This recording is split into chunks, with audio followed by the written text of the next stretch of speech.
my name is Queen K, and I'm a marketing specialist here at Honey. And I just wanted to take the time today to show you all how you're able to access the Reach One Network application on your Amazon Fire TV. So without further ado, let's get things started.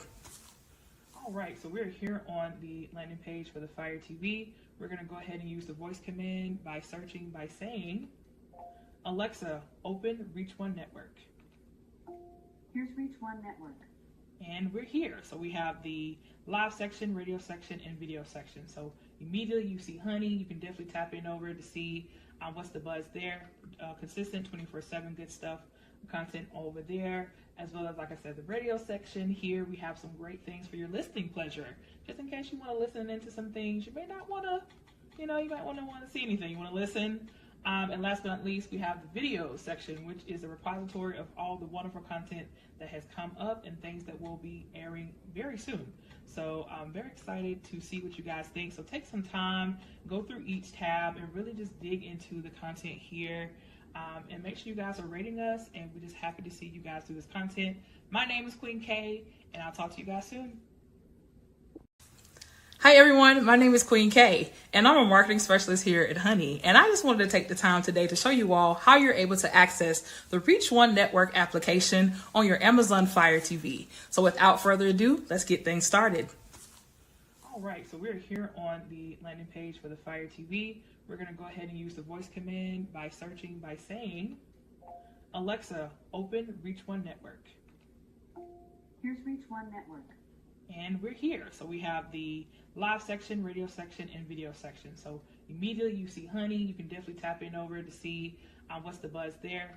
Consistent 24/7 good stuff, content over there. As well as, like I said, the radio section. Here we have some great things for your listening pleasure. Just in case you want to listen into some things you may not want to, you might want to see anything. You want to listen. And last but not least, we have the video section, which is a repository of all the wonderful content that has come up and things that will be airing very soon. So I'm very excited to see what you guys think. So take some time, go through each tab and really just dig into the content here. And make sure you guys are rating us, and we're just happy to see you guys do this content. My name is Queen K, and I'll talk to you guys soon. Hi everyone, my name is Queen K, and I'm a marketing specialist here at Honey. And I just wanted to take the time today to show you all how you're able to access the Reach One Network application on your Amazon Fire TV. So without further ado, let's get things started. All right, so we're here on the landing page for the Fire TV. We're going to go ahead and use the voice command by searching by saying, Alexa, open Reach One Network. Here's Reach One Network. And we're here. So we have the live section, radio section, and video section. So immediately you see Honey. You can definitely tap in over to see what's the buzz there. Consistent 24/7 good stuff, content over there. As well as, like I said, the radio section. Here we have some great things for your listening pleasure. Just in case you want to listen into some things you may not want to, you might want to see anything. You want to listen. And last but not least, we have the video section, which is a repository of all the wonderful content that has come up and things that will be airing very soon. So I'm very excited to see what you guys think. So take some time, go through each tab and really just dig into the content here. And make sure you guys are rating us, and we're just happy to see you guys do this content. My name is Queen K, and I'll talk to you guys soon. Greetings everyone, it is the architect Sean Garvey, and guess what? I am back in the beautiful city of the ATL, as you can see in the backdrop here. Looks a little bit like the old Atlanta, but not the new Atlanta. I'm just saying. But I'm here to let you know to join me coming soon to Atlanta's Channel 24 as I introduce a brand new show called Sean Garvey and My Special Guest. Make sure you join me as I sit down and have one-on-one conversations with the best and brightest stars in the radio, film, TV, and even in the music industry. Plus, you get to learn something from yours truly and from my special guest. So make sure you join me, Sean Garvey, and my special guest coming soon to Atlanta's Channel 24, available on Comcast and Xfinity. And make sure you follow me on social media at Sean Garvey ATL. Mama, I made it, and I'm not even on the news.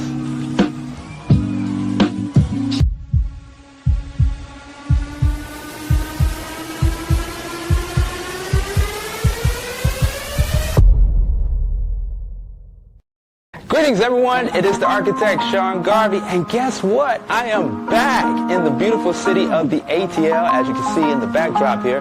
Looks a little bit like the old Atlanta, but not the new Atlanta. I'm just saying. But I'm here to let you know to join me coming soon to Atlanta's Channel 24 as I introduce a brand new show called Sean Garvey and My Special Guest. Make sure you join me as I sit down and have one-on-one conversations with the best and brightest stars in the radio, film, TV, and even in the music industry. Plus, you get to learn something from yours truly and from my special guest. So make sure you join me, Sean Garvey, and my special guest coming soon to Atlanta's Channel 24, available on Comcast and Xfinity. And make sure you follow me on social media at Sean Garvey ATL. Mama, I made it, and I'm not even on the news.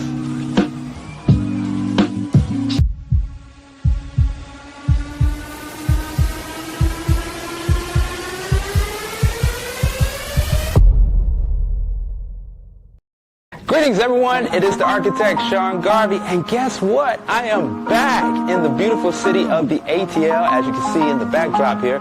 Looks a little bit like the old Atlanta, but not the new Atlanta. I'm just saying. But I'm here to let you know to join me coming soon to Atlanta's Channel 24 as I introduce a brand new show called Sean Garvey and My Special Guest. Make sure you join me as I sit down and have one-on-one conversations with the best and brightest stars in the radio, film, TV, and even in the music industry. Plus, you get to learn something from yours truly and from my special guest. So make sure you join me, Sean Garvey, and my special guest coming soon to Atlanta's Channel 24, available on Comcast and Xfinity. And make sure you follow me on social media at Sean Garvey ATL. Mama, I made it, and I'm not even on the news.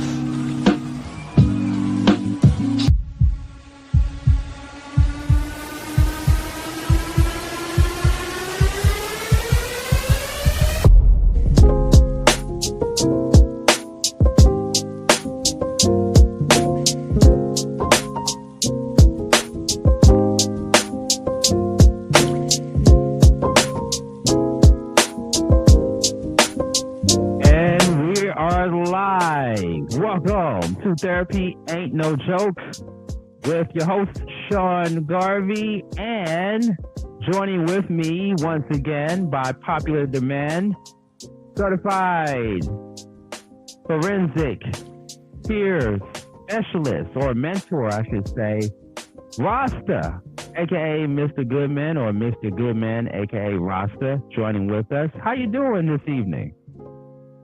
Absolutely great on purpose. Excellent. Great on purpose. Just feeling the vibe. It's Mental Health Month. Let's get it. May is still Mental Health Awareness Month. We want to make sure that we continue to mention that to our viewers and our listeners as they are tuning in live with us this evening. And don't forget, ladies and gentlemen, to like, share, and subscribe to our YouTube channel at Reach One Network. We are coming to you live on our YouTube channel at Reach One Network. And don't forget to check out a replay of tonight's broadcast on Honey and on The Flow at 10 p.m. Eastern Standard Time. But right now, we are coming to you live from our YouTube channel as well as on our Instagram at Sean Garvey ATL and on Facebook. So you get a chance to watch us on multiple platforms this evening. And I hope you enjoy and take something from today's show. If you are new to the program, this is the show in which we talk about all things considered mental health in our community and around the world. And I was talking to my brother Rasta earlier this afternoon. I said, hey, listen, a lot of people, Rasta, tuned in and watched our show from last week as we talked about mental health, like we always do. Mental illness, is it at an all-time high?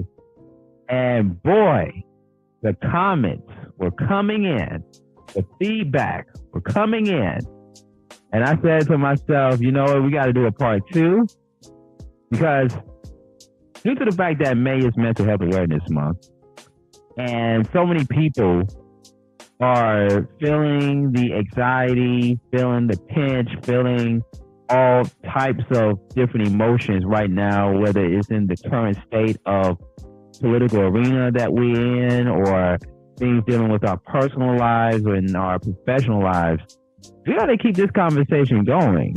And I thought there is a need to do a part 2 to last week's conversation. And by the way, I want to let people know, Rasta, that last week's show was pre-recorded. You may have tuned in live from 7 to 9 p.m. on Wednesday night and saw us two gentlemen in our dapper outfit last week. But we are live. And you know what that means, Rasta? That means that people can actually comment live with us from 7 to 9 or 7 to 8 p.m., depending on how this conversation goes.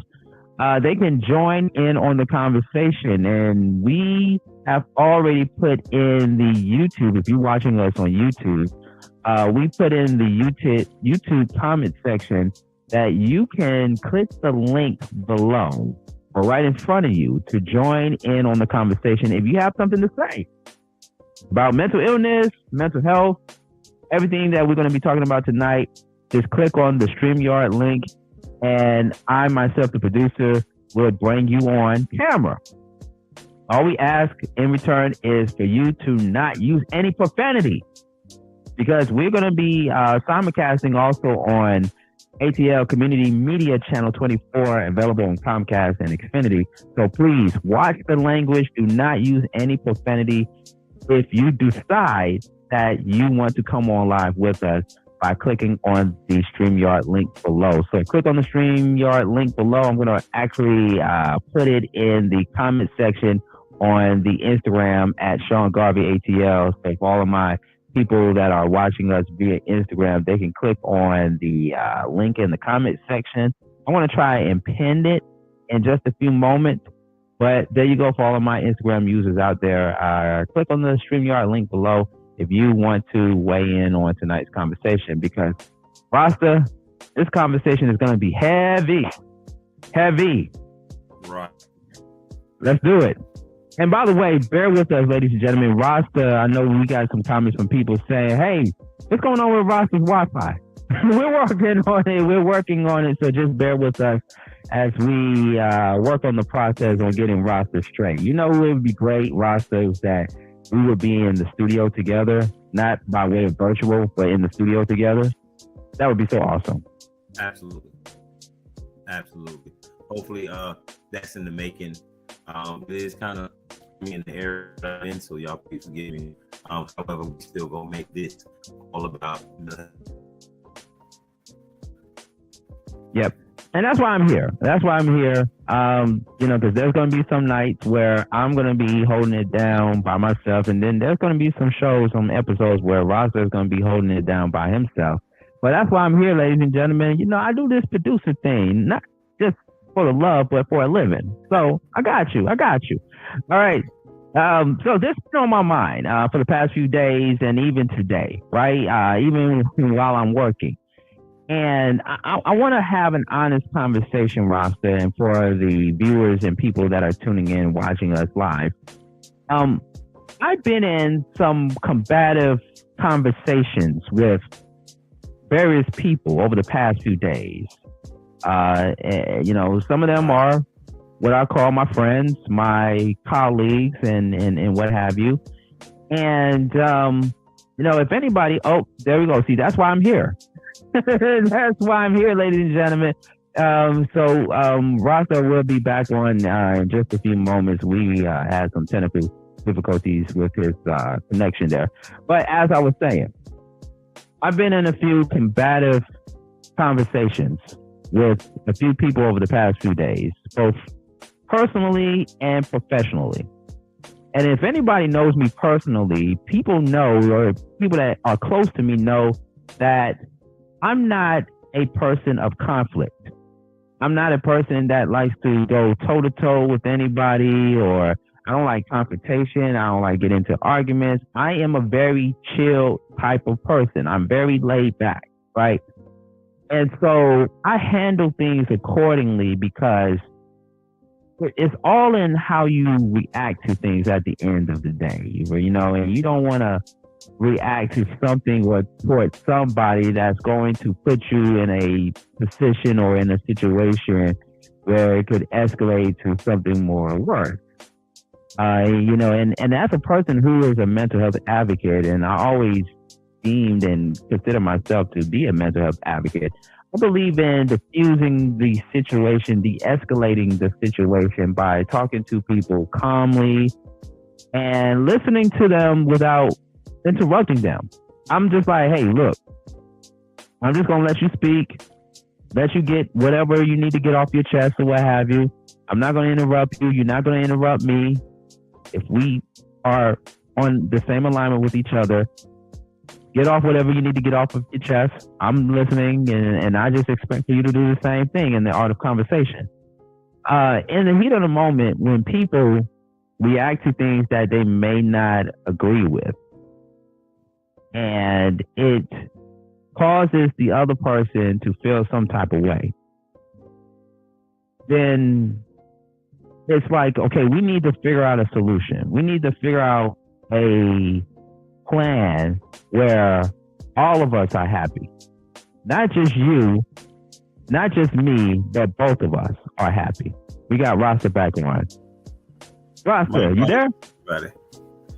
All right, there you go. All right, so I was saying, Rasta, to our viewers out there, that, in the art of confrontation and arguments and stuff, I tend to be the person to just listen, let you get off where you need to get off, and then I will give my perspective, I will give my 2 cents and provide my argument so that you can understand where I'm coming from, but at the same time, I want to understand where you're coming from so we can get to a solution in a timely fashion.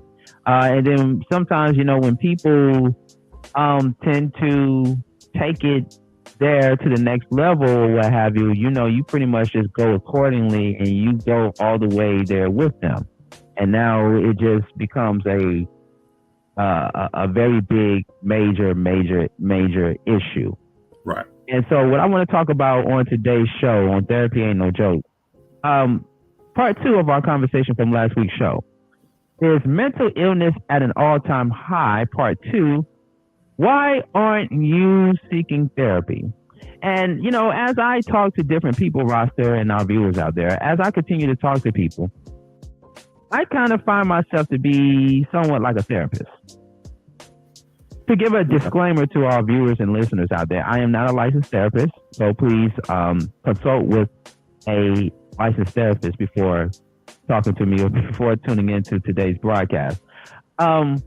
But it's almost like I am a therapist when I'm talking to some people, right? And then, there are people out there, Rasta, that don't know how to channel their frustration and their anger in other avenues. They just take it out on that individual, take it out on that person, or even take it out on me, right? And, as I was sharing a few minutes into the broadcast, that I find myself to be in combative conversations with people because they either don't agree with what I said or they don't agree with how I move and how I do things and stuff. And I'm trying to explain to them why I said what I said and why I'm doing what I'm doing and stuff. And they just pretty much don't really understand or don't completely understand why they're doing, or they feel like their way has to be this way, and it turns very combative, going back and forth. And, to me, Rasta, I think this goes all the way back to childhood. Yeah. It goes back to childhood. It goes back to the environment. It goes back to where you were at in your life 20, 30, 40, or even 50 years ago, from an unstable household and seeing your parents argue all the time and stuff. And certain things that you see as a child become very normalizing to you. Right. And that can spill into personal relationships with people and professional relationships you have with people. And I believe that therapy is definitely something needed in our community, because here's the thing, ladies and gentlemen. People have this misconception of therapy that, I'm paying X amount of dollars to see a therapist to tell me about my problems, about my issues, when in fact, I already know what my issues are. I already know what the problem is. I don't need to pay X amount of money to go see a therapist to tell me something that I already know. You know, Right. I mean, we can also talk about the shame behind it, the fact that they feel like, you know, I can just ride the wave and work it out or what have you. But therapy should be in place to make sure that you channel your emotions in a healthy, but yet in a different direction than taking it out on other people that could result into something fatal, like violence. Right. That could result into something that would leave both parties in a uncompromising, uncomfortable situation. Absolutely. You know, we have seen it over the years, and we're going to go to Rasta in just a few seconds, but we have seen it over the years where mass shootings occurred. We have had mass shooting. We had that mass shooting not too long ago at schools. Right. We have seen the level of violence of people going around and shooting at innocent people and taking other people's lives and stuff because they have not sat down with a therapist, or they may have sat down with a therapist, but that they have not done the work. Right. We have seen people take their anger out on other people, which have led them to go on social media and call that person out on social media, and that person see it, and now, you know, they start to clash again and stuff. And it's just so many different layers, Rasta, of people going out and taking their anger out on other people, and you have not sat down with a therapist. Right. You have not done the work. So let's say you, Rasta. Tonight we're talking about is mental illness at an all-time high. Part 2, why aren't you seeking therapy? And by the way, we had comments via Instagram at Sean Garvey ATL from people that commented on last week's subject. We're going to get to them in just a few moments. But what are your thoughts, Rasta? You said last week that you do believe that mental illness is at an all-time high. You know, what do you think about everything that I said thus far? You know, people that are going out here and just lashing out at other people, taking their anger out on other people. Maybe it's something that, you know, that person said that triggered them, and they just lash out to where it becomes very confrontational, combative, or even violent at times. Let's say you. Well, first of all, everything you said, whether people like the verbiage or not, is a fact. First and foremost, okay. Nowadays, 50% of adolescents experience a mental health issue. 50% of adolescents now, at a time where, yes, mental health is at an all-time high, yet the awareness of it is too. So if it's 50% now, think about the percentage it was back when I was younger, back when you was younger, 30, 40, 50 years ago, how it falls into play.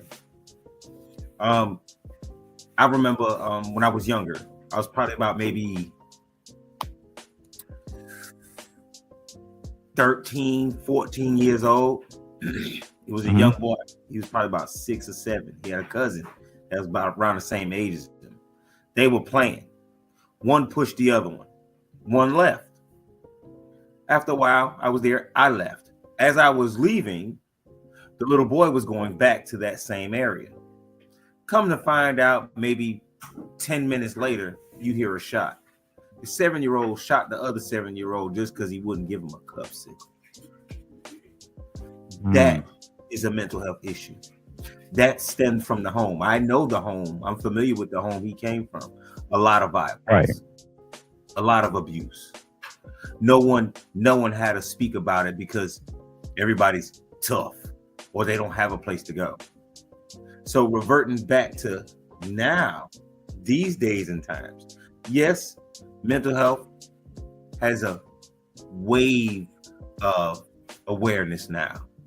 The education is more available now, but it's only made more available now because it's at an all-time high. It's at an all-time high. Let's kind of throw some numbers out there. It's short. factual. These numbers are produced, if anyone would like to look them up, SAMHSA, Substance Abuse and Mental Health Service Administration. Okay. They deal with trauma and therapy, mental health as a whole. These are their numbers.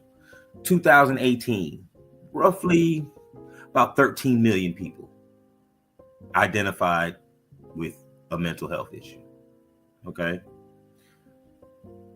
Nowadays, as of the last year or so we'll say 2024, 57.8 million people have a mental health issue. 60 million. Wow, that's high. Yes.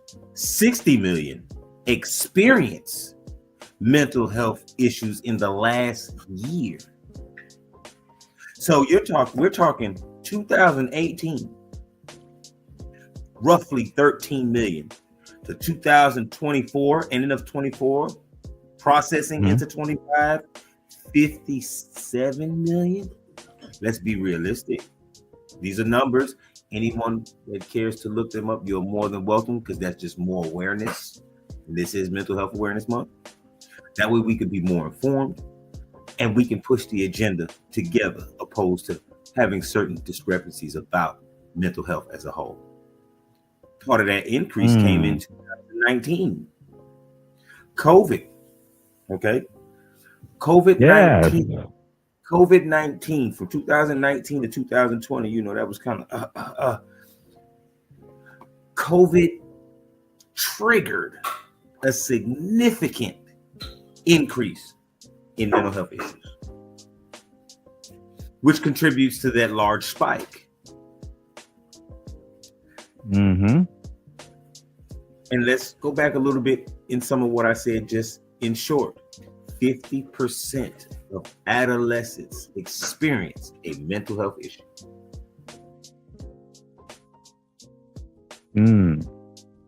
I wanted to think about that for a moment. We think about COVID-19 and we think about the pandemic, and just even talking to different therapists, Rasta, and psychiatrists and people in the mental health field, and them telling me their phones would not stop ringing during the pandemic from people that needed access to resources or just to talk to somebody during the pandemic and even the year after that and after that.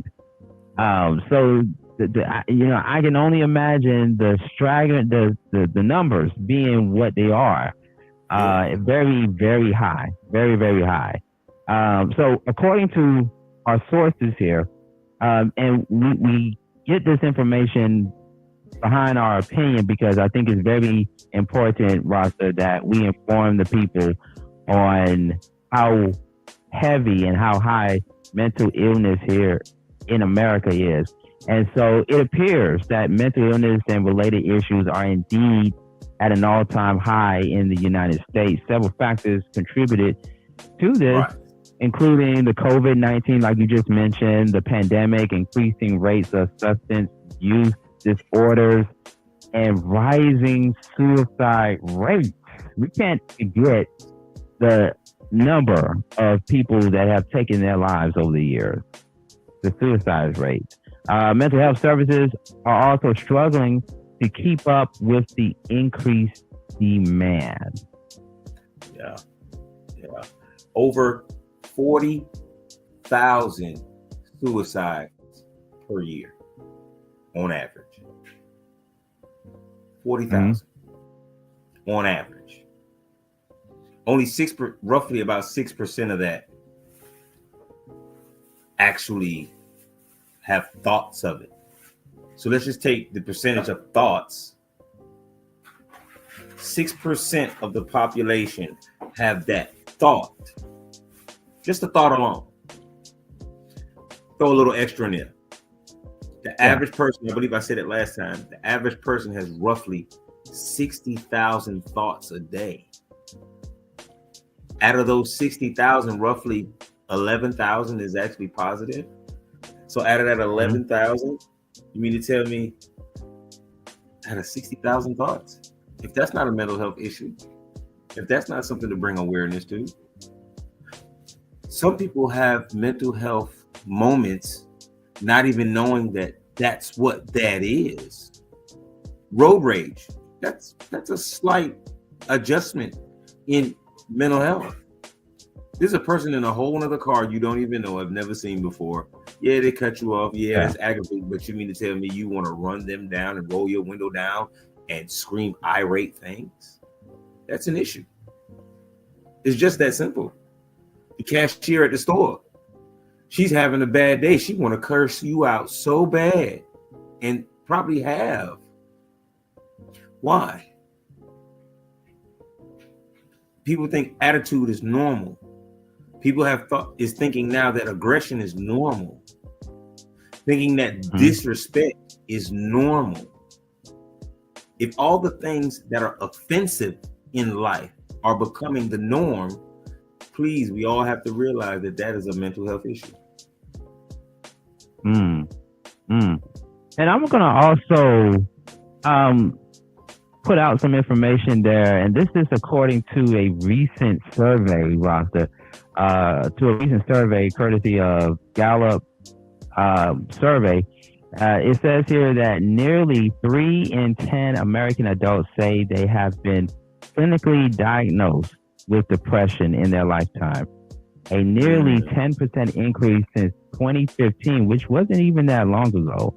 Additionally, the percentage of adults who are currently diagnosed with depression has also increased to an all-time high of 17.8%. Gallup also surveyed, get this, Rasta, a diverse sample of more than 5,000 U.S. adults from February 21st through the 28th. Now, once again, that is a recent survey. That's not updated, but that's a recent one.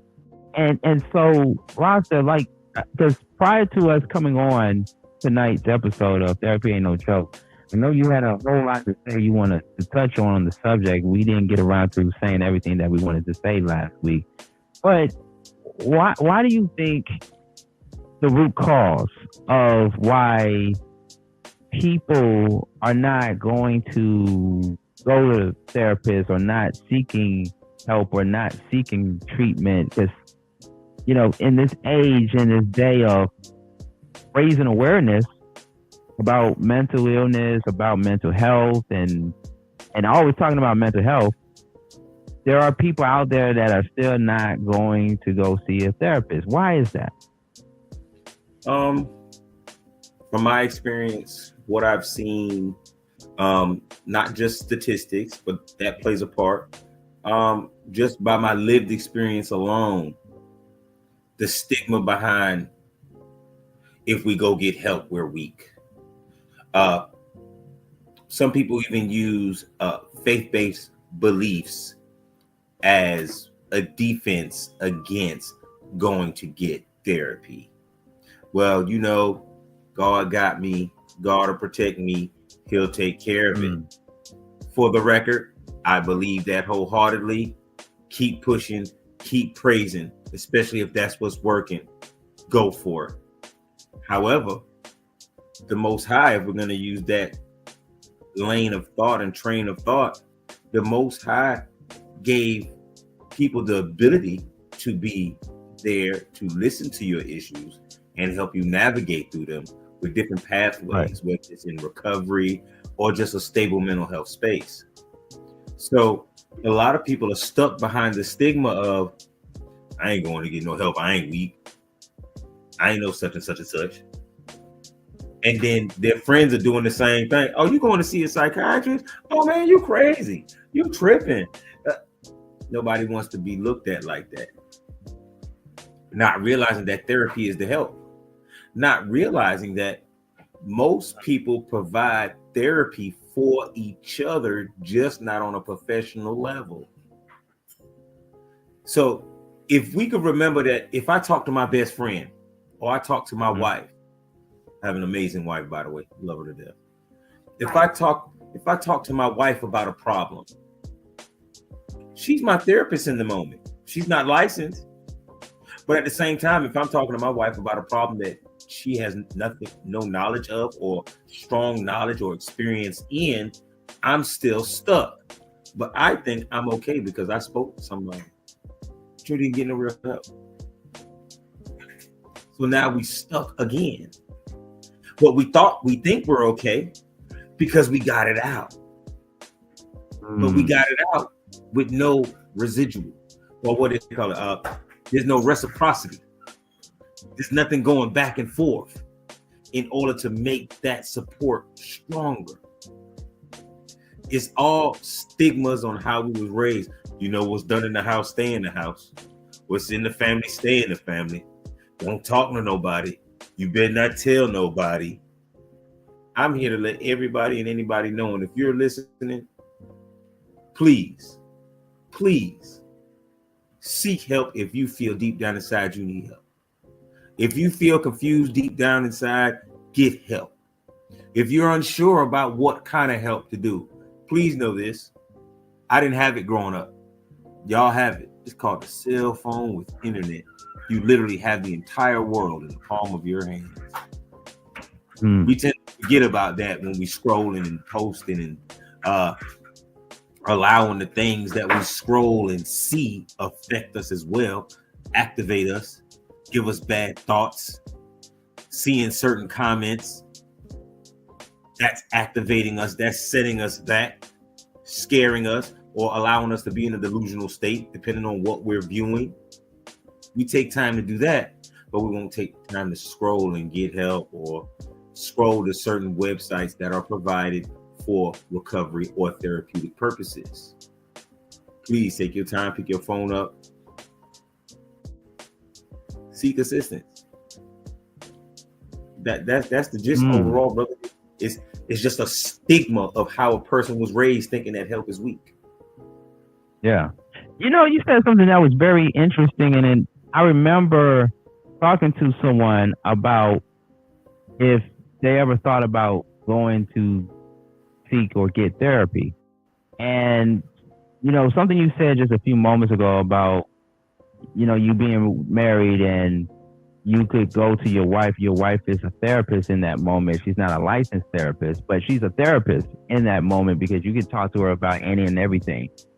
And I was just recall talking to someone a while ago, just asking this person, hey, have you ever thought about getting therapy? And he's like, nah, you know, I mean, my wife would tell me if I need therapy or not. And I was like, wow, that's very interesting. So you trying to say to me, this person that I had a conversation with, you're trying to tell me that if your wife, someone that you close to more than anybody else on the face of this planet, told you that you need to go get therapy, you need to go seek help, you would go and do it. But if she have not told you that you need to go get help, you need to go get therapy, you wouldn't do it.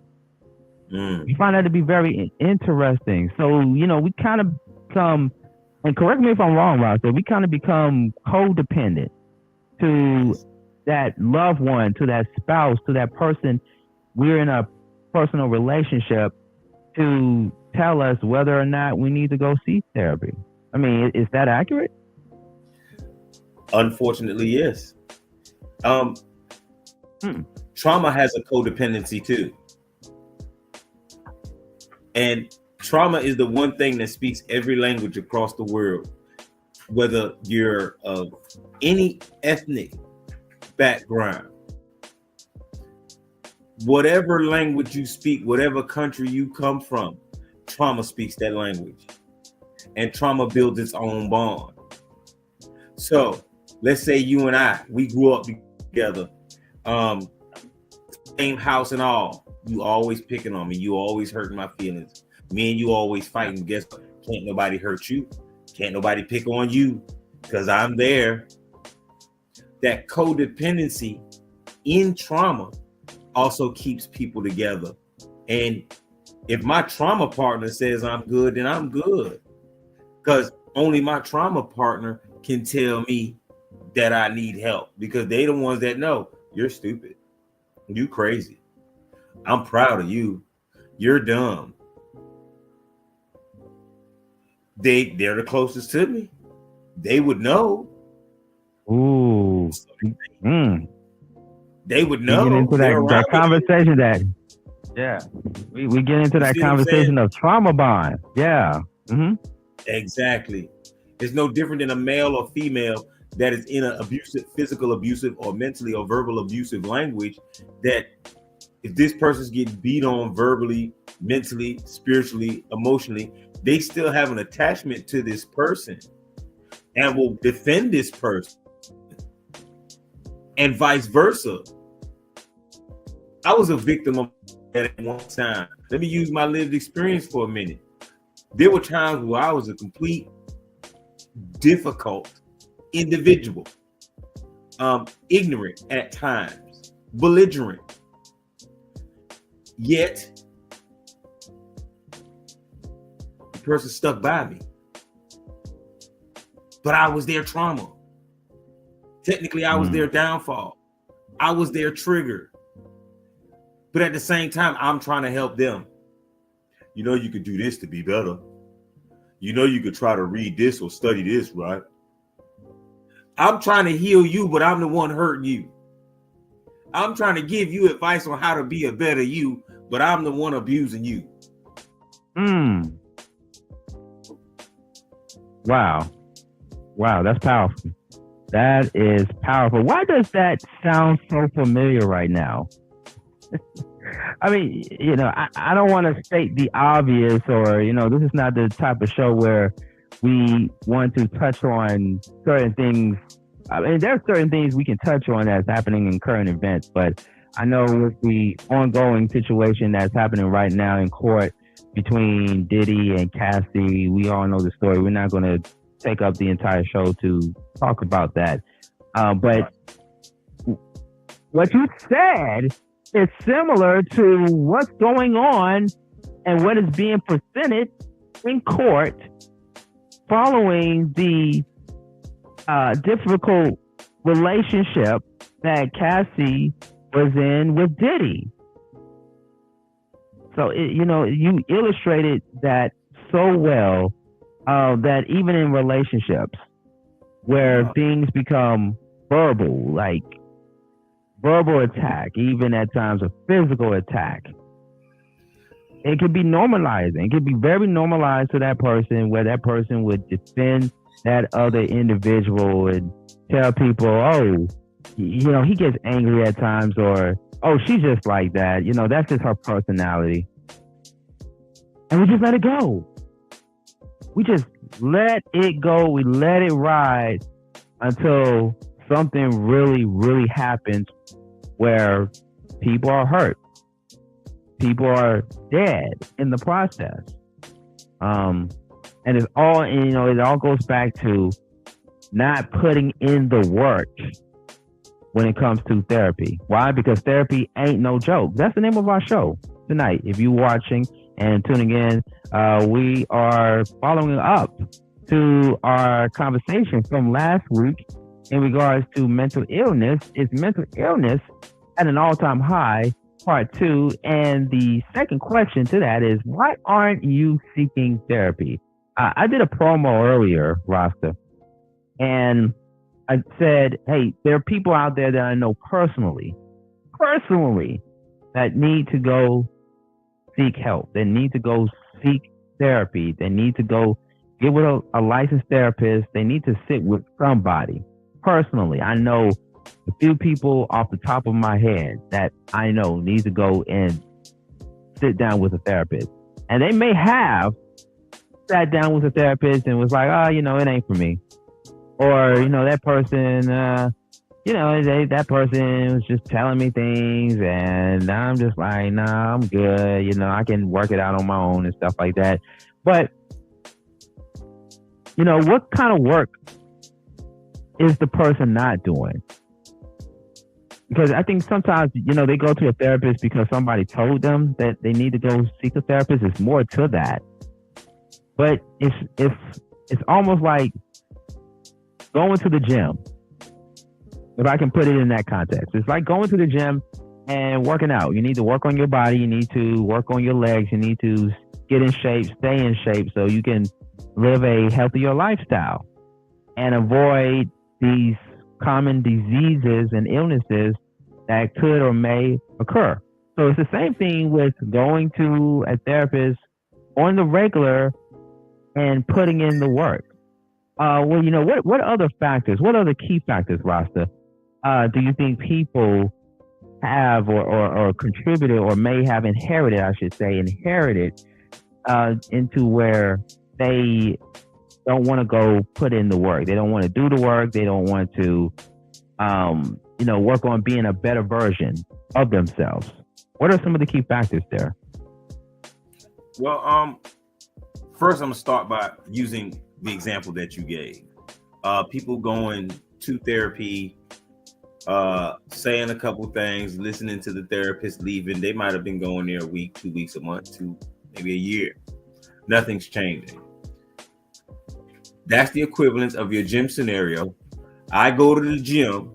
I say I want to lose weight and still get stronger. I put the weights on and I walk away. I go on the squat rack. I slide the weight on and say, yeah, I'm finna do 135, 175 pounds 15 times. I put the weight on and then walk away. See, it's like recovery. It works if you work it. It's not just about going. I could read 100 books, but if I don't apply what I've read, it doesn't matter. And I'll never see the results of it.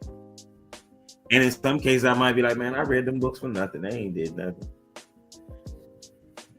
When it comes to people going to therapy, a lot of times it doesn't work because they don't put the work in. The application of what they're learning. If a person, no offense to anyone, a scam artist, what do? They learn, they study, and then they go practice. Oh, that didn't work. They go practice. Okay, that worked. Yeah. All right. So in mental health and going to therapy for it, we go, we learn, we have to apply it. Majority of people, they go, they talk about it. For the moment, they felt better. Okay, they got something out, but they're still doing the same thing. That pattern, that stigma, all of that falls back into play. People, so they say, and so I've heard, are creatures of habit. So if we have built a habit based off of our predecessors, meaning our parents, grandparents, aunties, uncles, older cousins, older siblings, if we learn from watching them, not necessarily what they say, but what they do and what they do. Exactly. Yeah. And what they don't do, because people don't realize even when you don't do something, that's still an action. And if I'm watching everybody around me not do this, even though I know that this is something that needs to be done, I'm still not going to do it. Because it's the pattern and the narrative on how I was raised and how I was brought up. That's why people don't really truly get the help or the major effects of therapy because they're used to a certain pattern. And until they figure out the next pattern, they'll continue to have the same pattern with no result, with no end.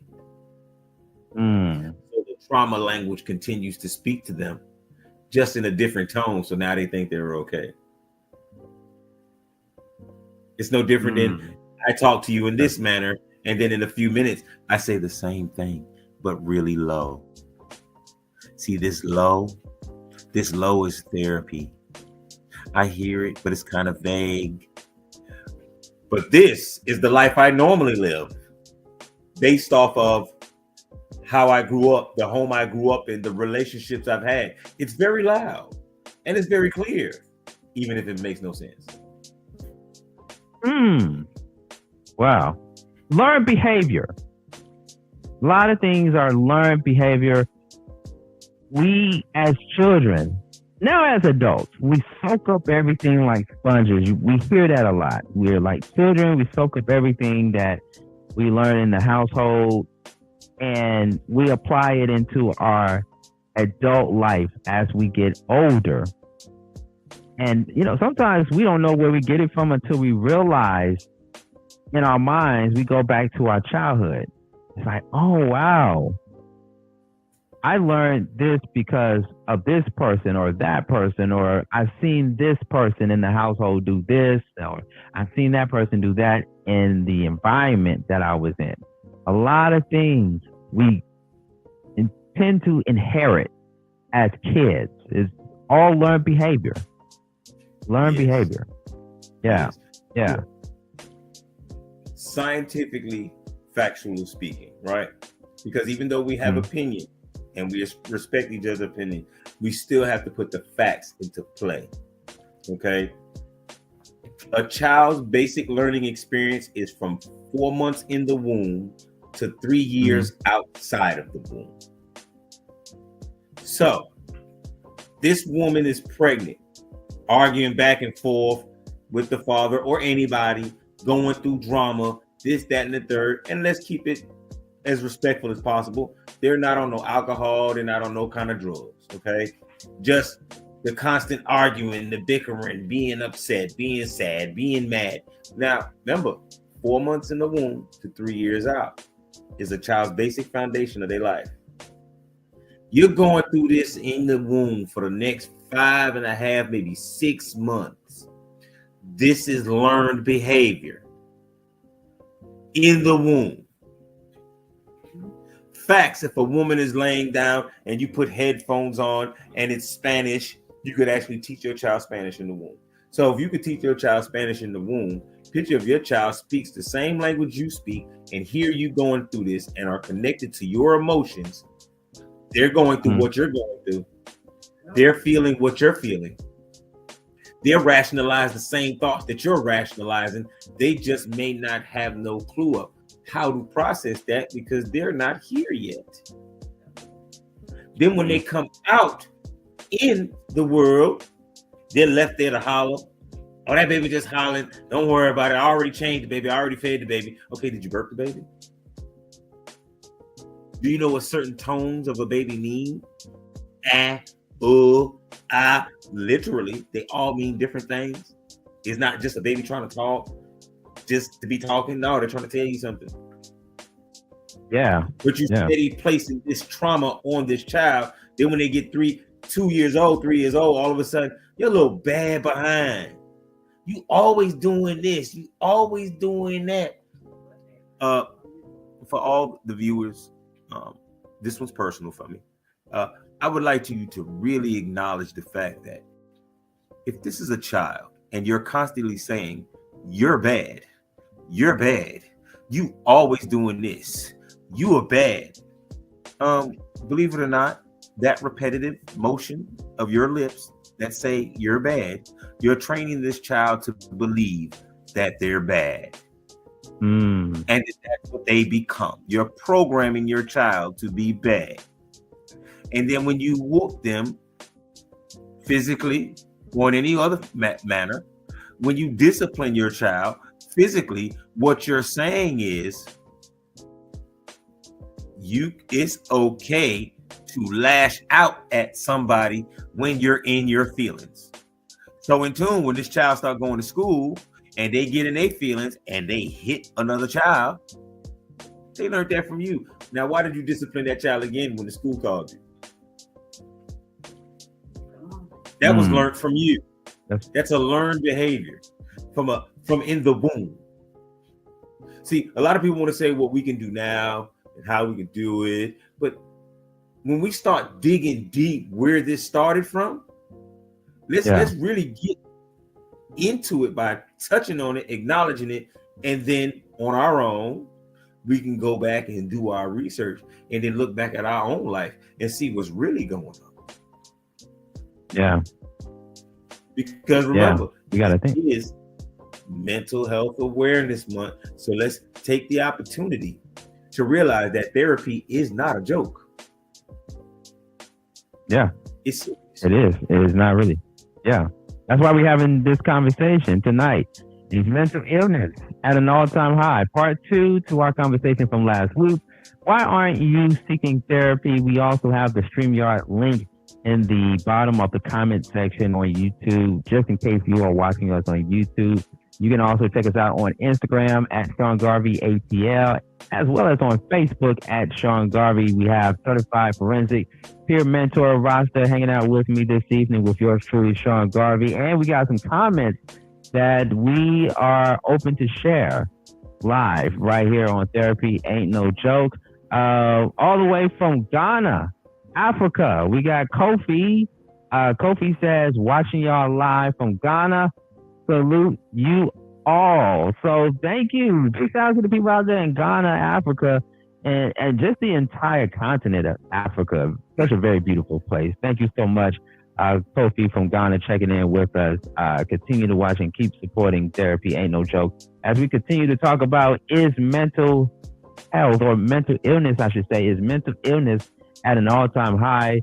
Why aren't people seeking therapy? Why are they not going out here and getting the help and the treatment that they need to maintain their mental well-being? We're also taking your comments, and you can call us on the studio line at 404-259-5076. I really haven't been promoting that too much, but you can call in and check in with us and make a comment on the studio line, 404-259-5076. I want to take a moment, Rasta, to say this and talk to our brothers and sisters, right? In the Black community, we deal with so much. We deal with so much trauma, past trauma, PTSD. If you know me from the mental space on 1380 WLK, we talked about this a lot on the show of being Black in America and all the stuff we have to deal with on a day-to-day basis. But I want to talk to my brothers, but I'm going to get on my sisters. I definitely got to get on my sisters, but I want to talk to my brothers and hold our brothers accountable. I want to hold both our brothers and our sisters accountable when it comes to mental health. Right. Brothers, let me talk to the brothers real quick, and Rasta, you can chime in as well. Brothers, before you pick up that gun, before you lash out at your woman or disrespect your woman or call your woman the B word or the H word or call any woman the B word or the H word, or you feel like you are ready to turn up on somebody, please go sit down with somebody before you pick up that gun. Please go see somebody before you lash out at your woman. Please go see somebody before you go and beat down that person. Please go see someone before you go on social media and brag and boast kind of guns you have in your home, or the money you flashing on your social media. Please go see someone before you go into any type of place of business and just be loud for no kind of reason. You just want attention. I say that with such a heavy heart, Rasta, and for our viewers out there, because we got too many brothers out here dying. I know that's such a cliche, and we've been saying that for the longest, but as a person who worked in the news department and a person who watches the news every single day, and a day does not go by unless I hear a brother being locked up for some stupid stuff, or a younger brother, or a young brother, or even an older brother, or a Black man, no matter how old he is gunned down due to an argument, inside or outside of a nightclub, outside of a restaurant, or in the middle of the street, or what have you. A lot of brothers are dying over arguments that are senseless, because you don't agree with what that person said, or because that person wouldn't give you $1, or you look at them funny, or you accuse them or assume they're looking at you funny, and that poses as a threat to you. And you want to go to jail over that? You want to go to prison over that? You want to die over that? That's too much. That's too much. Bossy, did you want to add anything to that before we get on the sisters? Because we got to talk to our sisters. We definitely do. But I want to get your thoughts on that first. Coming from that type of life, with my lived experience, young men, older men as a whole. Here's the thing. Think about this. 9 times out of 10, you get into an argument with somebody and you say they disrespected you, which is why you're thinking about doing what you're doing. How about this? Who told you it was disrespectful? Did you ever look it up? Did you ever sit down and really think about it? Outside of the fact your friends and the elders that was around you told you that it was disrespectful. Did you ever really think about if it's really disrespecting you? Did you ever think about, is this person and what I'm about to do worth 10, 15, 25 years of my life away from the things I love the most? Family, making money, possibly hanging out, creating new avenues for other people. For some of you street guys, bosses create bosses. That's what a boss is. Bosses create bosses. Put other people in position to be bosses. What position you putting in picking up a gun and shooting somebody and killing somebody over because you was in your feelings? You was in your feelings. How are you, as the young folks say, standing on business when you shooting somebody because you was in your feelings? But you'll call another dude that you see in his feelings a such and such and a whoop-de-whoop and this, that, and the third. All these names. When you watch him in his feelings. But you want to pick up a gun with your friends and do the same thing. Make it make sense. Now, younger generation, guess what? Here's a thought, and then I'm going to get off it.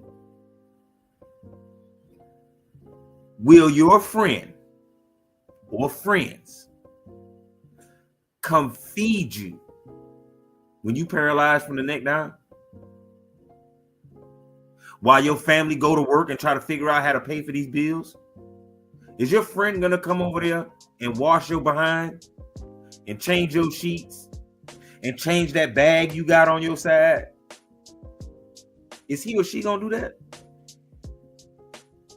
Not pour some drink out or smoke for you or put your face on the shirt and say, yeah, he was a real one. Nah, I ain't talking about that. Are they going to come wipe your tail with you boo-boo all over the place and all over yourself? Is that the friend you got? They'll pick up a gun and go shoot with you. But will they change your diaper? Will they watch you? Will they sit with you 8, 9 hours a day? 12 hours? Because your family out there trying to get that money to take care of you? Think about it. And they say yeah until it happens. Just like the friends said yeah when you went to prison, they got your back, and all they did was respectfully, not trying to be extra, all they did was go sleep with the mother of your children. That's the reality. And you calling home, you want to talk to your child, and your best friend answered the phone and said, "What's up, homie? How you? Man, what you doing over there?" Nothing, just kicking it. You want to talk to your old lady? Because they just got finished doing something. That's what you look forward to every time you pick up a gun. Ending your life and the lives around you and creating this mental health stigma and problem for your child to fall into this same conversation that we're having now about mental health and how it starts as a child. Yeah. And what he's saying, young brothers, what he's saying doesn't just only happen in the movies. That also happens in real life. All right. Now I got to turn over to our black women, our black queens, our sisters.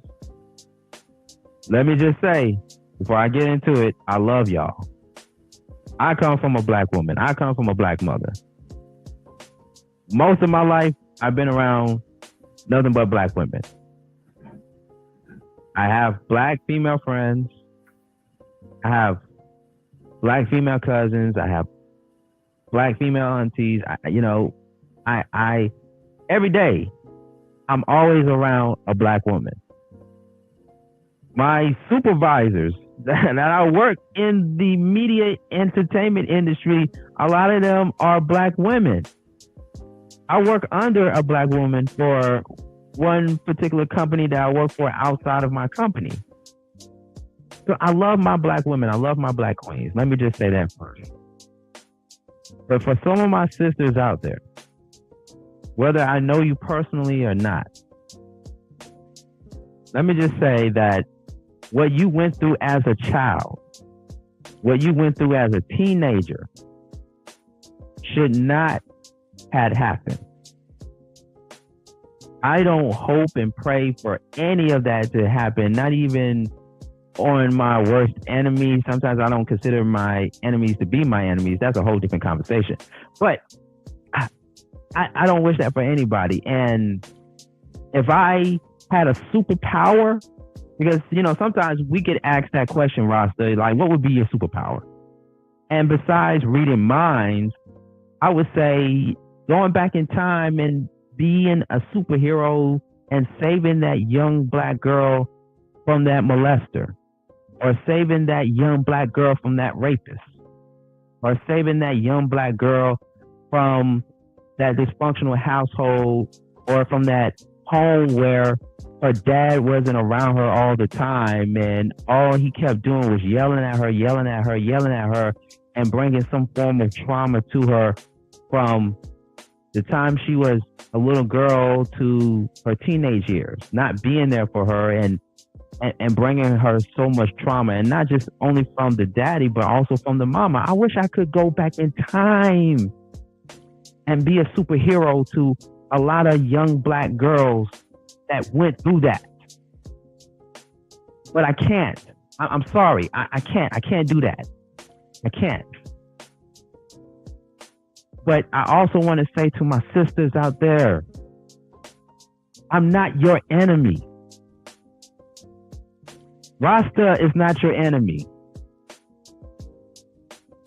We're not your enemy. And I implore you, sisters, please, either go seek therapy, or if you have seek therapy and you're ready to just be done with getting therapy, you gotta find something that's therapeutic to you that's going to prevent you from lashing out at any and everybody. Don't put yourself in a position to always be hurt or always be the victim whenever you come across an individual or a person that had nothing to do with your past. We all have either done bad things, or some of us, we've had bad things done to us. And it's okay to be in places and be in spaces to be vulnerable and to talk to a therapist, a psychiatrist, or whoever about it. But in the world where you have to socialize and work with people on a professional level or whatever level, relationships, this, that, and the other, and all that person is trying to do is help you or try to communicate with you or what have you, you can't take everything as an attack. You can't take everything as somebody reminding you of that person that did you wrong when you was a child or when you was a teenager. This is why this show is not just only for black men, and you got 2 black men hosting the show, but we need our sisters, we need our queens to also be vulnerable with us, to watch this show, to pass this show on, and to get something out of it. And I'm actually about to read one of the comments that a black female therapist wrote in the comment section of Instagram from last week's episode. But before I go to the comments, because I definitely want you to respond to one of the comments that were made by a Black female therapist from last week's Therapy Ain't No Joke. I want you to kind of, feel free to respond or to expound to what I just said to our viewers so far about our Black women. Well,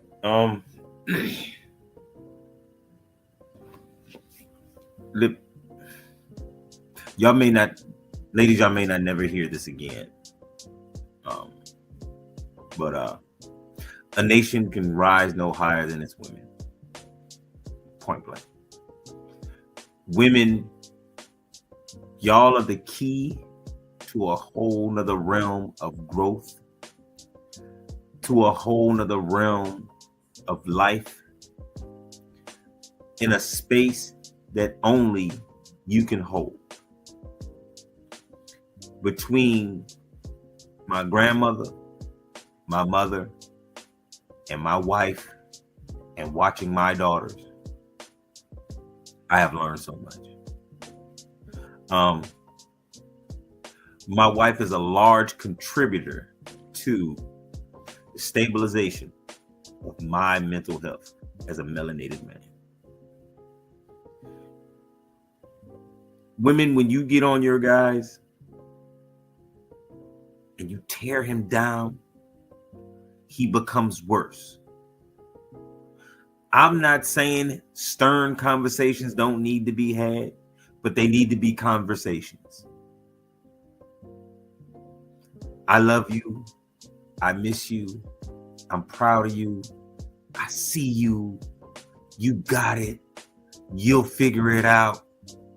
Makes a difference when you got to be out there in that world and fight that world and come home and fight the one that you love and the only person that you can open up to. It's a whole nother ball game. Women, y'all are the key to the growth and elevation of our culture. How do we prove that? In short, name something a man wouldn't do for a woman. Niece, daughter, auntie, cousin, mama, grandmama. He'll scorch the earth. He ain't gonna do that for his brother. He's not gonna do that for his daddy. And he's definitely not gonna do it for his son. They'll defend them, but not like you. It's hardwired in our DNA to be the fixer and the protector of the woman. Yes, us as men, we need help. And we need to seek help so that we can be the best version of ourselves. However, women, you have the verbiage to destroy a man. And as you destroy him, you're still asking him to sacrifice everything that he is to make you smile. That is not right. So my complete message is, you are powerful, you are all, you are everything. A man will change his life to make sure that you're okay, especially if you've proven to be the right one because you're the one uplifting him and guiding him. Now, slight segue, I want to take this moment to thank my wife on air. I love you. You my baby, you my all, you my everything. You all I need. You my gangster, you my ride or die. Because guess what? I wouldn't be where I'm at if it wasn't for you saying I love you and I believe you. I wouldn't be where I was at if you didn't say, you got it. I don't care what nobody say. Go get it. Go do it. Go do it. Baby, I don't know if I can do it. Who are you talking to? You my husband. Go do it. How about this? I'm going to speak it into existence and you just walk in it. How about that? You go, girl. I love you, woman. And women, that's the power y'all have. To make a man change without asking him to change. That's the power y'all hold. Tighten up. So that means if you need therapy, if you need psychiatrists, if you need to go online and look something up, if you need to reach back out to either one of us, hey, pick up the phone, email, do something, because you deserve it. Yeah. We're going to provide that information to our viewers in just a few moments. But see, ladies, our black women, our black queens, y'all can't come at us. We're not bashing or doing anything of that nature that can be on somebody else's YouTube channel or YouTube show. But listen, Rasta just shouted out his black wife, his black queen. So y'all can't come at us, or you can't come at Rasta, because he made it clear that he loves you, and he definitely loves his wife. Definitely loves his wife. Good. So let's go to the comments here. We got a little bit of time left here on Therapy Ain't No Joke. And by the way, just to remind people, for those that are just watching and tuning in, we are syndicated. You can also check us out on ATL Community Media, Channel 24. Available on Comcast and Xfinity in Atlanta. By the way, we will play a replay of tonight's show on Honey the Flow starting at 10 p.m. Eastern Standard Time tonight. And we are also on demand. You can check out this show and many more on demand on our YouTube channel at Reach One Network. And while you're there, make sure you like, share, and subscribe. And we're live on Instagram and Facebook while you're there as well.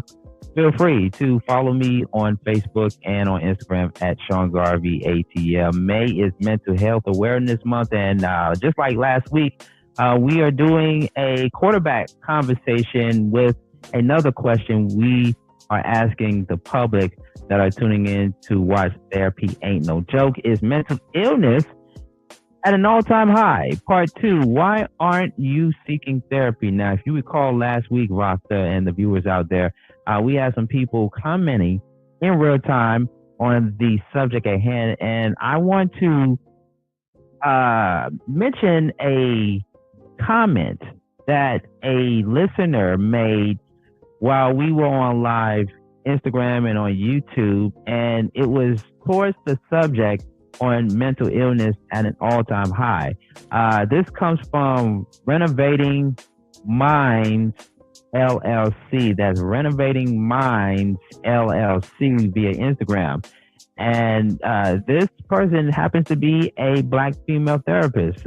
She says, quote, I wouldn't say it at an all-time high. I would say that more people are willing to open up about their experiences in mental health because the discussion is becoming more normalized.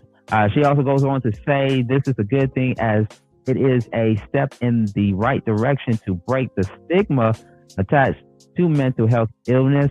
People are finally able to focus on a label, but rather on the help that's available. And I think she also made another comment too. No, those were the only 2 comments that she made. So go ahead, Rasta, please. If you like to retort or respond to that comment made on Instagram, the floor is yours. Well, in short, I respect the statement. Let me make that clear, because this is not a platform of disrespect. This is a platform of support and clarity. Because we all have to realize that there. So,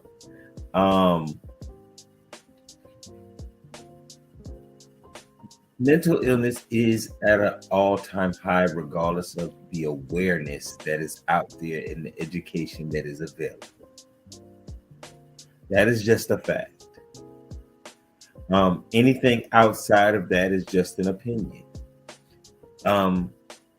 Yes, we've mentioned earlier about during COVID, how people were blowing up phones of psychiatrists and therapists. That's because most people were isolated, either literally by themselves, or they was with someone constantly and consistently. And because day-to-day life experiences have it where we're together in the morning, we're going throughout the day, we come back later on every day, 5, maybe 6 days a week. But now all of a sudden, 30, 40, 50 days, 2 months, no, you got to stay in this house. You got to stay in this apartment. Yeah, you need to talk to somebody else because you didn't know all this was going on with this person else. So yes, you're going to get phone calls. Speak to somebody different. But once you're able to get out and go, to some and most, what you still need therapy for. So it stops. The norm comes back for most. So to say, anyone, including myself, to say that mental illness is not at an all-time high, where do I live? Who am I around? Who am I not around? That I don't acknowledge this, especially in my profession. I'm not a therapist. I'm not a counselor. I am a peer specialist, and I am certified.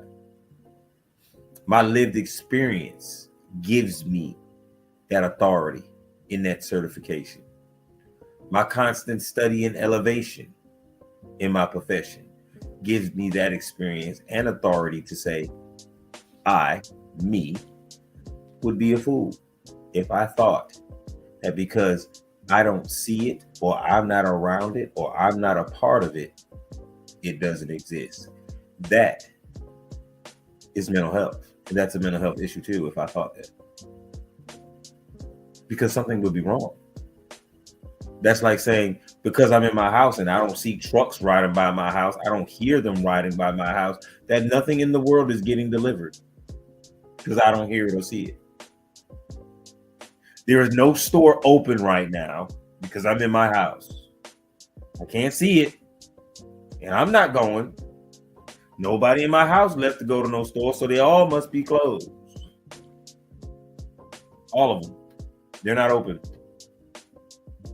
When the fact of the matter is, we're live. It's 8 something. Practically every store is still open.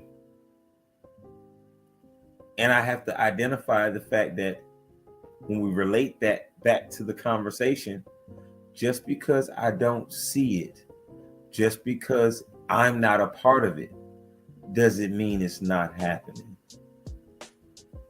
So that would be my direct response to that skillful and respected opinion that was laid on Instagram. Yeah, let's just say this, and I do agree with both parties. I do understand where she's coming from, because mental illness has always been around, and even it was documented in the 80s and 90s about the number of people, primarily Rasta, in underprivileged areas like the hoods, the ghettos, and places that are less fortunate than others, experience a lot of mental illnesses, you know, from unemployment, gang violence, poverty, you name it. And according to, and I think it's always imperative that we talk about this, according to the National Institute of Mental Health, studies show that in 2022, there were an estimated 59.3 million adults between the ages of 18 or older in the United States, not in the hoods, but in the United States in all areas, with an AMI. And this number, and that means, by the way, an acronym, any mental illness. This number represents, get this, 23.1% of all U.S. adults. The observed prevalence of AMI, any mental illness, was higher among females, 26.4%, than males, 19.7%. Young adults aged 18 to 25 years had the highest prevalence of any mental illness, 36.2%, compared to adults aged 26 to 49 years, that's 29.4%, and age 50 and older, 13.9%. And the prevalence of any mental illness was higher among the adults reporting 2 or more races, 35.2%, followed by white adults, 24.6%. The prevalence of any mental illness was higher, or lowest, I should say, among Asian adults, 16.8%. So we have seen in recent years, in recent times, that since social media and the advancement of technology and the internet and, you know, everything that came along with the 2000s and stuff, we started to see an uptick of mental illness outside of those underprivileged areas, and now it's being spreaded like a plague in metropolitan cities and suburban areas, and, you know, just all over the country, all over America. You know, we can go as early, not too early, but we can go back to 1999. What happened in 1999? Columbine. You know, we talked about the mass school shootings earlier, but people did not imagine at the time that there would be a school shooting in Colorado, in a school in Colorado, where unfortunately there were people who did not make it out alive. But that would be the biggest story of that year going into the new millennium in 2000. And you know, I was still in high school at that time. You know, we were all worried as Black students. We thought that some not so well young men of a Caucasian descent would come in our school building and do harm to us. But psychologically in our minds, it's like, okay, we used to seeing violence. We used to seeing a young Black adolescent coming into the school with a gun or with a knife, and, you know, somebody would get harmed, somebody would get hurt. It wouldn't be 8, 9, 10 different people getting harmed or getting hurt. It'd only just be one person. But to see that in 1999 and to see a copycat of that over the past 10 years, going 15 and 20 years, and even most recently, it's like mind-blowing. And you know what? Columbine and even the school shootings that happened after that, there was no talk of mental illness that much. It was all about, we're going to put this on Marilyn Manson. We're going to put this on video games. We didn't start talking about mental illness until years and years and years and years later, where it's like, oh, mental illness is real. So, you know, I just wanted to say that because, you know, both you and the young lady on Instagram made some very valid points. But yeah, I mean, mental illness is at an all-time high. It is definitely, you know, going from areas where people didn't have access. People to this very day only have limited access to mental health care. To now everybody in areas where it could be fluid or, you know, rural or whatever the case may be, people are feeling it, you know, from the aftermath of COVID-19, the pandemic, or even 9/11. Talk about going into the 2000s and 2001s and what happened on that unfortunate day on American soil in 2001 with 9/11 and the attack on this country, you know. And as years went by, people in the hood weren't the only ones that were talking about mental illness or make it a taboo to go see a therapist. Now everybody across the country is raising awareness, and that's why we have Mental Health Awareness Month. But we're running out of time, Rasta, but I definitely want to get your thoughts and your 2 cents before we wrap up the show. We really appreciate everybody's comments. Thank you so much for chiming in. But Rasta, did you want to add something to what I just said? Overall,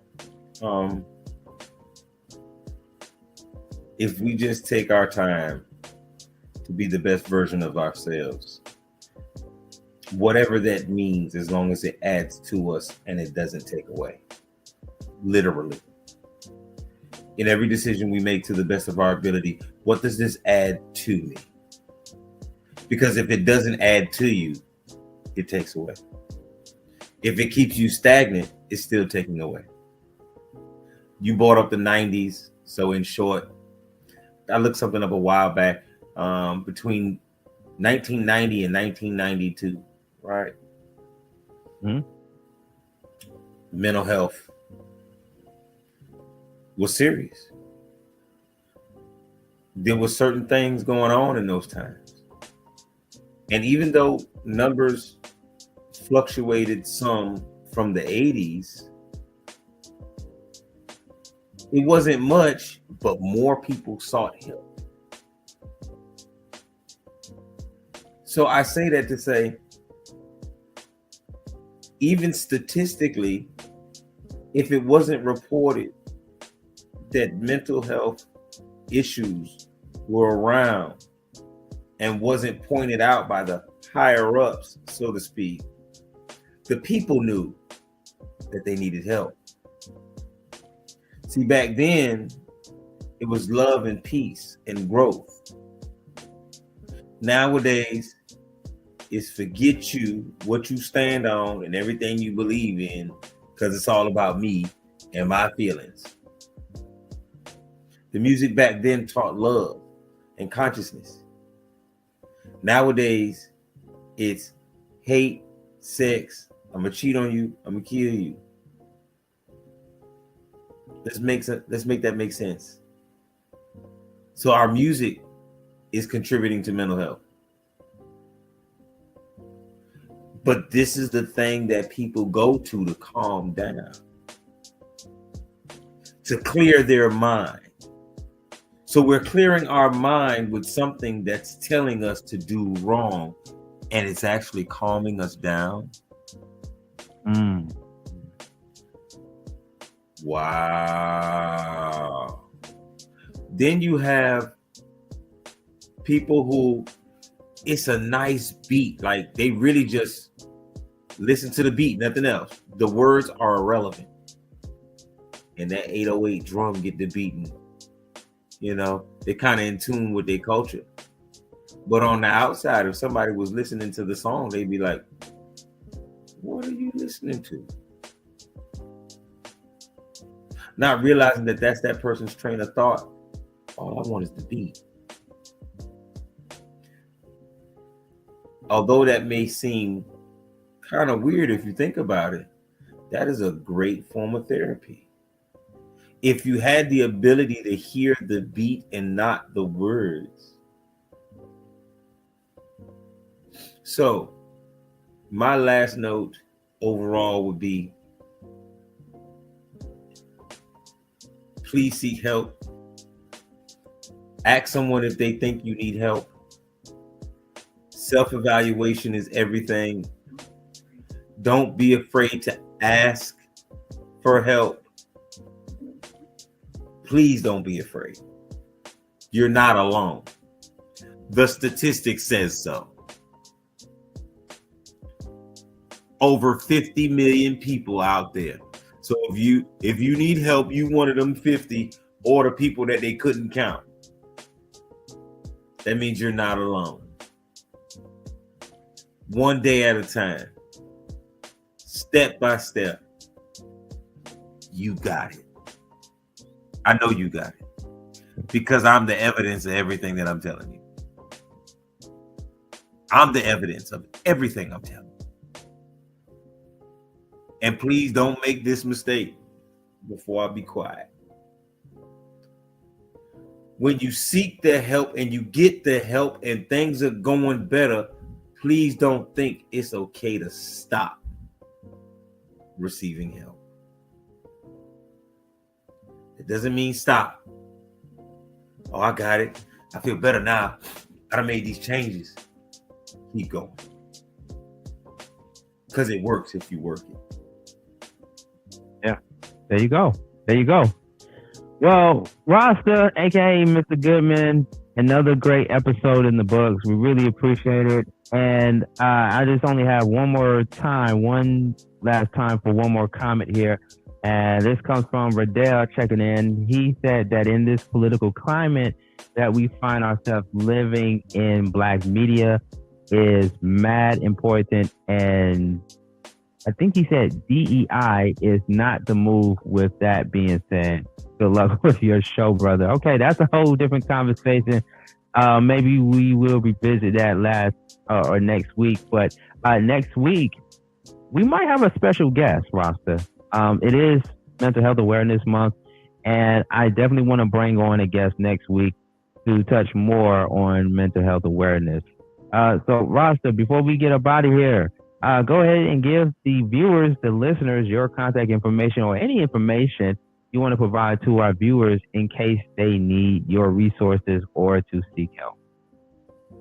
Well, if anybody requires any assistance from me in any form of fashion, you could reach me at Greater On Demand Consulting at gmail.com. If it's very, very important, you can call me at 478-331-7972. Please don't hesitate. If it's an emergency, please call 911 or call 988 for assistance. Please pick up the phone. Please call someone, anyone, so that you can be accountable for yourself, your well-being, your actions, your greatness, your mental health. It means everything. So once again, it's a slight correction in the phone. It's 678-331-7972. Greater On Demand Consulting at gmail.com.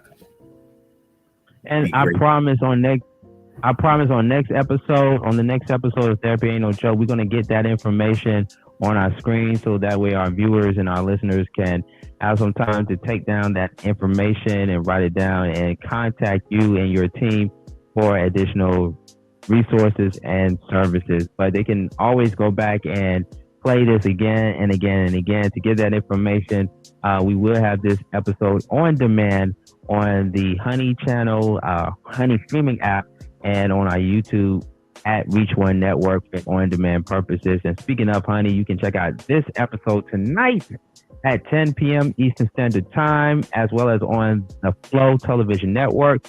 And you can always check out episodes like this and many more on ATL Community Media Channel 24. And speaking of which, my new show called Sean Garvey and My Special Guest will be premiering in just a few weeks on the same channel, ATL Community Media Channel 24, this summer, and available on Comcast and other streaming platforms. I want to thank everybody for commenting and tuning in to Therapy Ain't No Joke, especially all my real ones, all my viewers and listeners tuning in on YouTube and on the social media platforms. We will be expanding very, very soon, so be on the lookout for all the new changes that are getting ready to happen in the Reach One Communications universe. We got a lot of great things that we're getting ready to do and make it happen to give viewers a better experience when it comes to watching our content. And most importantly, shout out to Ray Melody for this amazing track that we're playing in the background,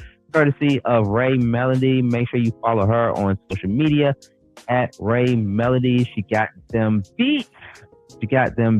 So definitely hit her up via social media. All right. So it's been our time. Thank you so much for tuning in to another great episode of Therapy Ain't No Joke. And you can also follow the show and many more at The Mental Space Live on social media at The Mental Space Live. And any last remarks before we get up out of here, Rasta? Y'all be great and wonderful on purpose. There you go.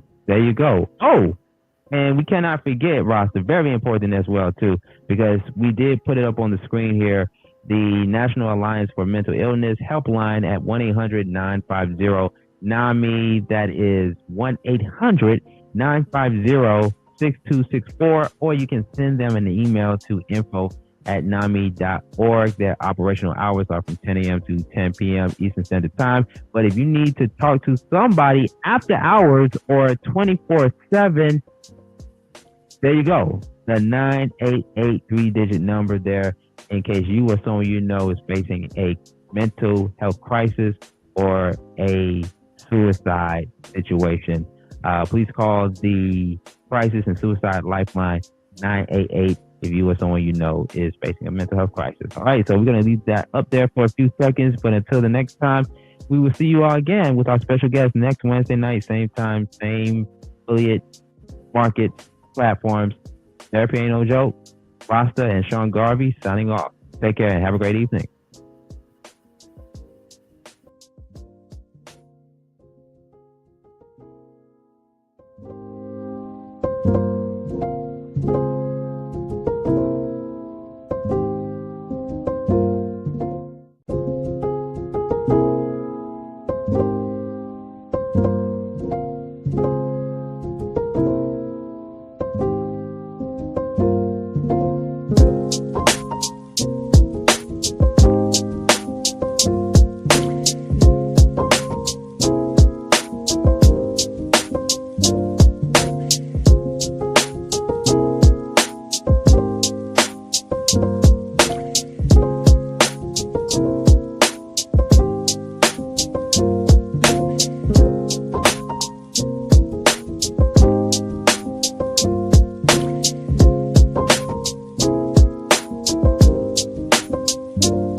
Everyone, it is the architect Sean Garvey, and guess what? I am back in the beautiful city of the ATL, as you can see in the backdrop here.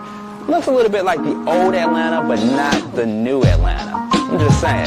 But I'm here to let you know to join me coming soon to Atlanta's Channel 24 as I introduce a brand new show called Sean Garvey and My Special Guest. Make sure you join me as I sit down and have one-on-one conversations with the best and brightest stars in the radio, film, TV, and even in the music industry. Plus, you get to learn something from yours truly and from my special guest. So make sure you join me, Sean Garvey, and my special guest coming soon to Atlanta's Channel 24, available on Comcast and Xfinity. And make sure you follow me on social media at Sean Garvey ATL. Mama, I made it, and I'm not even on the news.